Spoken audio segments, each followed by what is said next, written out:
PDF is a common file format at work, which cannot be easily modified. If we want to delete a part of the page quickly, we can use the crop function for WPS VIP members. Take this file as an example. We can see the proportion of the text and margins is obviously out of harmony. How can we adjust it? Step 1. You can find Crop Page in the Edit tab. Also, you can click Crop Page in the Page tab. When the dotted lines appear around the page, click Auto Cropping, and WPS Office will automatically select the cropping location based on the page's content.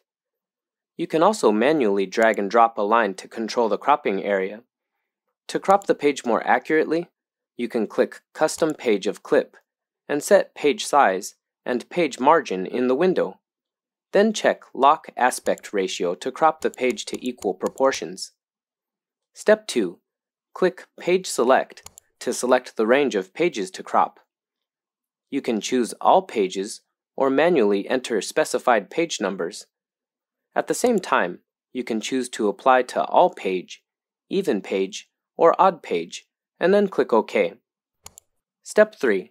After completing settings, click Complete to crop all the pages of the PDF file to one size. Note, the clipped pages cannot be restored, and you can only go back to the previous step by pressing Ctrl-Z. What a practical skill! Did you get it?